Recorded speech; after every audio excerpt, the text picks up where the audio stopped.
Buenas tardes, mi nombre es Frida Sedna Siniesa Morales, trabajo para el Ministerio de Educación Guatemala. Tengo 17 años de dar la docencia a nivel básico. Estoy en un proceso de certificación en el área de emprendimiento para la productividad. En este video lo que quiero es dar a conocer la planificación, en donde nosotros los docentes podemos desarrollar una clase.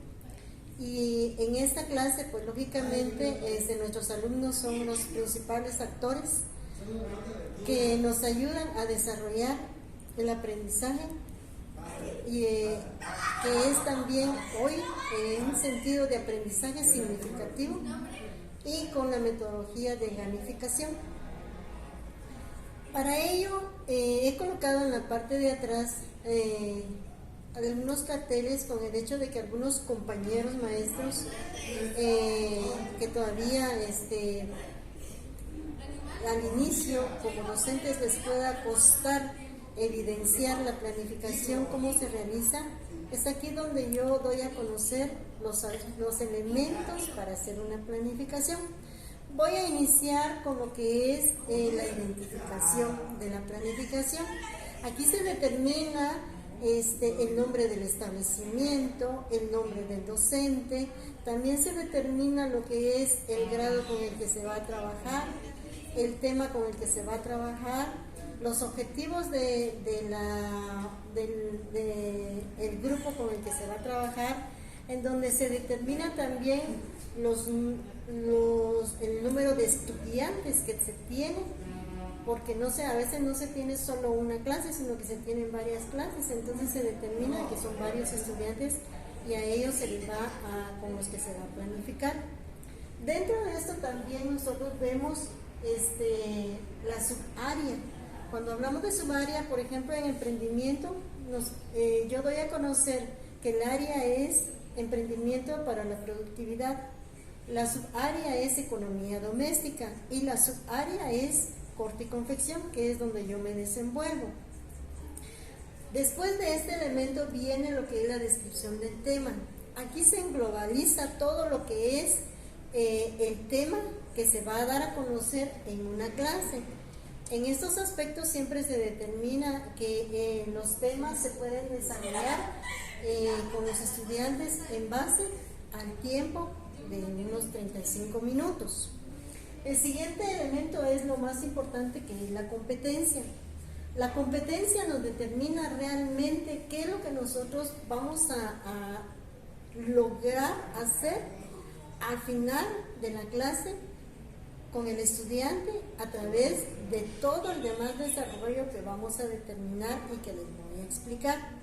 La competencia siempre se da inicio con un verbo presente para que se determine el aspecto de que no se va a hacer ayer, no se va a hacer mañana, no se va a hacer pasado, sino que se va a hacer en algún momento. Dentro de esta competencia también se determina el tema que se va a desarrollar, y como aquí es liderazgo en el emprendimiento con características de la gamificación, entonces aquí debemos de ver que vaya en esta medida.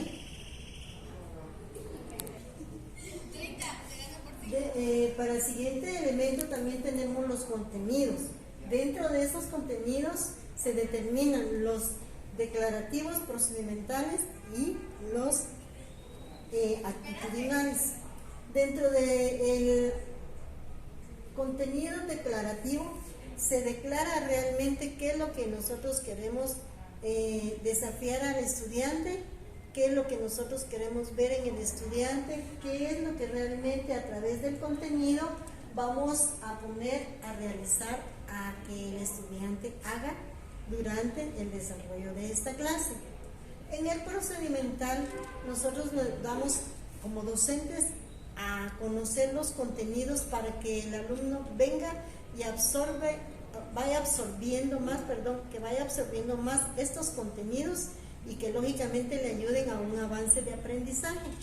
Y en los aclarativos, pues en la actitudinal, es aquí donde el estudiante presenta sus actitudes, sus habilidades, sus destrezas dentro de la clase, y es ahí donde nosotros vemos que también ellos proceden a que sus actitudes, por ejemplo, o sus habilidades, descubrimos en ellos qué es lo que ellos tienen de potencial a la hora de estar desarrollando esos temas y que ellos puedan dar de más en este sentido. Cuando hablamos de la actividad de aprendizaje significativo, aquí está el desarrollo completo de nuestra clase. Cuando decimos que es una actividad de aprendizaje significativo, esto quiere decir que el alumno va a empezar a trabajar con el docente desde el inicio de la clase. Aquí es donde empieza realmente la clase. Cuando estamos hablando de la fase inicial en el aspecto del aprendizaje significativo, en su aspecto de desafío, es aquí donde desafiamos al estudiante. Queremos saber qué es lo que el estudiante sabe del tema que nosotros vamos a hablar. Si por ejemplo yo voy a hablar de liderazgo o del emprendimiento, yo al estudiante en ese momento le pregunto: ¿qué sabe usted del liderazgo? ¿Qué sabe usted del emprendimiento? ¿Qué sabe usted de algunas características de gamificación o algunas plataformas que se puedan utilizar en las redes, en donde usted pueda aprender más acerca de los contenidos que nosotros le podemos dar o que le podemos brindar? El alumno aquí entra en un desafío. Por ejemplo, yo aquí hago una lluvia de ideas y a la hora de hacerle la pregunta de interrogatorio, ¿qué entiende usted por liderazgo?, el estudiante empieza a levantar las manitas y ellos empiezan a dar sus propias ideas de lo que ellos reconocen como liderazgo. Entonces aquí está el desafío. Algunos hablarán y otros no. Dentro de lo que es la exploración de conocimientos previos, aquí es donde el estudiante también puede determinar sus propias ideas a través de un esquema. Por ejemplo, si yo lo coloco a trabajar en un mapa conceptual, dándole a través de un folleto el tema de liderazgo y el emprendimiento, el estudiante puede realizar con sus propias ideas un mapa conceptual y determinar a través de un análisis un resumen en donde me determina que realmente él está dando sus propias ideas de lo que él está conociendo.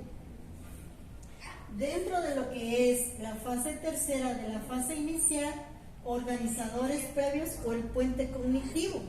Aquí los recursos que utiliza el docente deben de ser muy específicos. ¿Por qué? Porque aquí es donde entran los conocimientos nuevos del estudiante.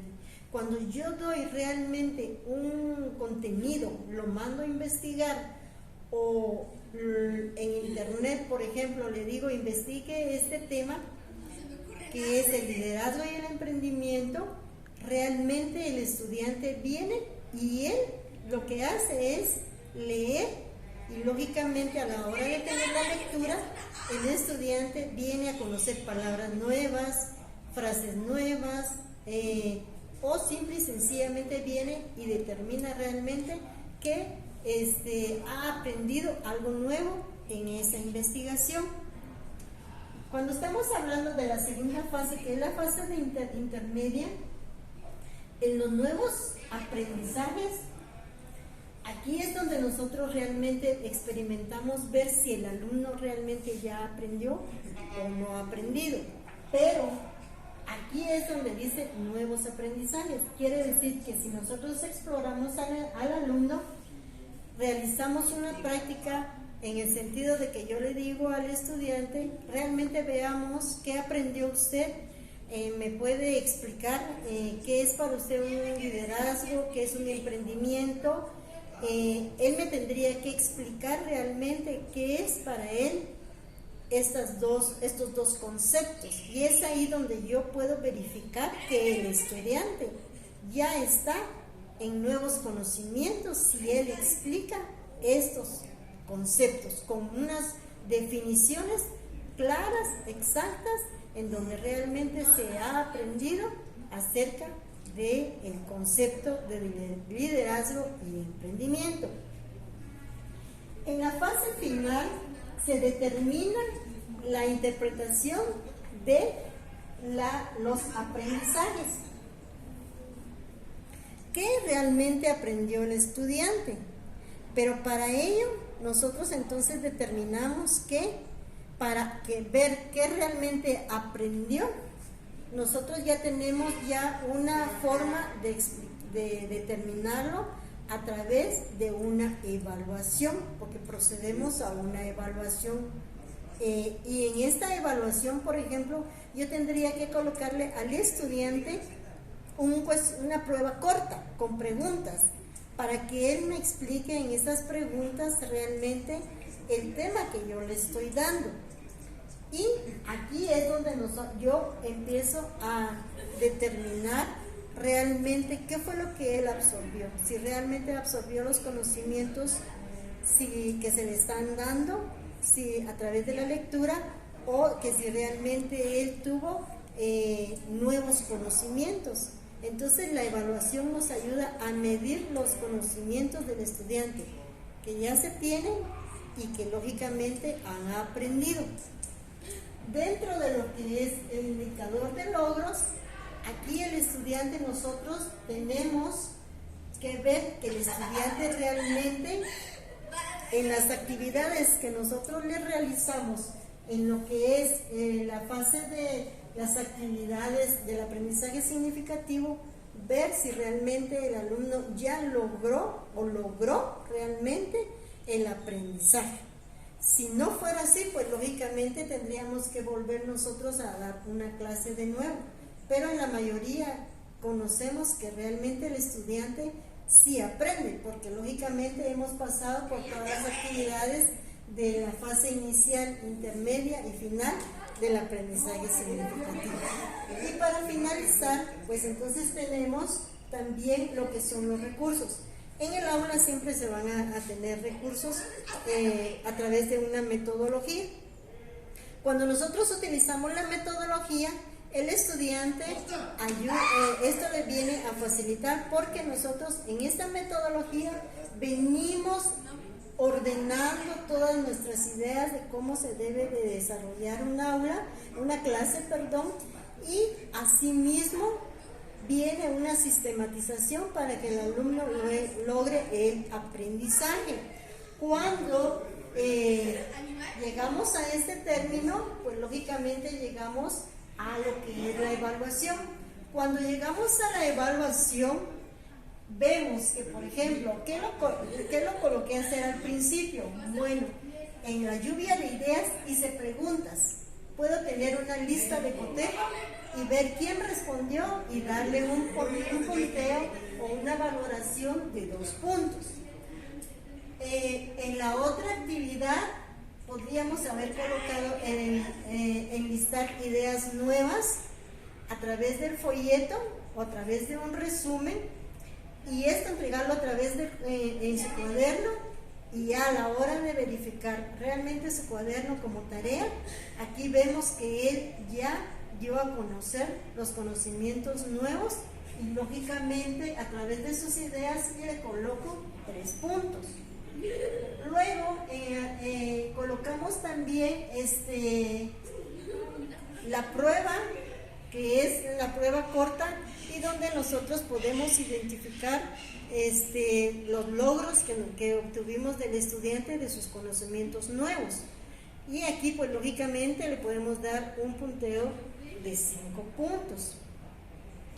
En esta fase de planificación, si nos damos cuenta, pues lógicamente la última fase la tenemos en los recursos. ¿Qué recursos voy a utilizar? Pues voy a requerir de los recursos, como esta aula que tengo aquí para que todos mis estudiantes estén.